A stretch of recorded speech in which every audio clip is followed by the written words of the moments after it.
मंडळी, उन्हाचा तडाखा खूप वाढलेला आहे, शरीरात गरमी वाढत आहे. अशा वेळी थंड काहीतरी हवं, त्यासाठी माझी रेसिपी आहे मसाला छास. कुठलाही मसाला न बनवता. तर गरमी खूप वाढल्यामुळे आपल्याला थंड घ्यावंसं असं शरीराला वाटत असतं. मग अशा वेळी आपण लिंबू पाणी म्हणा, कोकम सरबत म्हणावं, असे सगळे थंड पेय आपण घेत असतो.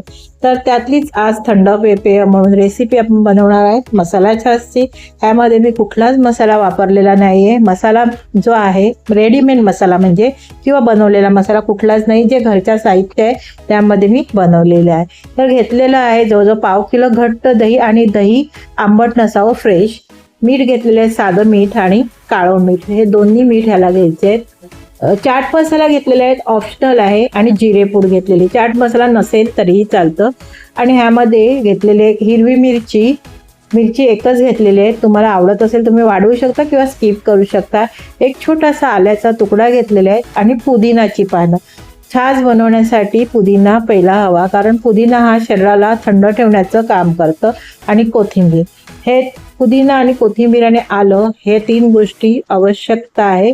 चाट मसाला नसला तरी चालेल.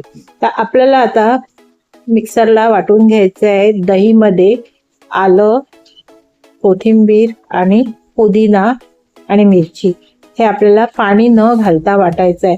आपल्याला पाणी घालायचं आहे, पण पाणी आपण नंतर घालणार. आता कोथिंबीर घालून घ्यायची. ह्यामध्ये घालायचं आलं, पुदिना आणि हिरवी मिरची. तुम्ही मुलांना द्यायचं असेल तर स्किप करू शकता. ह्याच्यात थोडासा ओवा घातला तरी चालेल. आणि दही घालून घ्यायची. दही अशी घरची असेल ना तर खूप चांगली, कारण घरची दही आपण ही फ्रेश वापरू शकतो. मीठ घालून घ्यायचं, काळं मीठ पण घालायचं, आणि घालायचे जिरे पूड आणि चाट मसाला. आता आपल्याला हे पाणी न घालता आपल्याला हे मिक्सरला वाटून घ्यायचं. छान असं अशा पद्धतीने आपण मसाला छास बनवला. बघा, कुठलाही मी मसाला वापरलेला नाही मिळत, तरी सुद्धा बघा छान असा पेसाळ आपल्याला हे दही अगदी फेटून वाटून घेतलं. तर आता मी रवीने फेटलं तरी चालेल. मी मिक्सरला काढून घेतलं झटपट होण्यासाठी, आणि छान असा फेस आलेला आहे.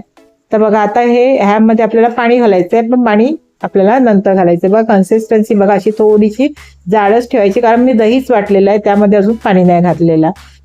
आता ह्यामध्ये मी जवळजवळ अर्धा कप पाणी घालून घेणार आहे, कारण मी आंबट दही घेतलेलं नाही आहे. जर तुम्ही जास्त आंबट घेतलं तर मग जास्त पाणी घालावं लागेल, मग पातळ होतं. जे आपण छास बनवणार ते एकदम पातळ होतं, म्हणून शक्यतो दही हे फ्रेश घ्यावं. म्हणजे आता आपण जे छास बनवलं ते ग्लासामध्ये काढून घेऊया.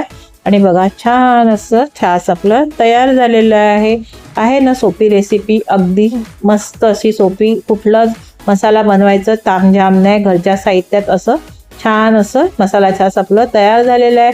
तुम्ही ह्यामध्ये आईस क्यूब घाला आवडत असेल तर, आणि गार पाहिजे असेल तर शक्यतो टाळावे आईस क्यूब, कारण आईस क्यूबने घशाला त्रास होतो. आईस क्यूब न घालताही छान असं लागतं छास. आणि ही छासची रेसिपी कशी वाटली मला कमेंट्स करून सांगा, आणि व्हिडिओला लाईक, शेअर आणि सबस्क्राईब करायला विसरू नका. व्हिडिओ पाहिल्याबद्दल धन्यवाद. आणि असं मस्त छास बनवून बघा.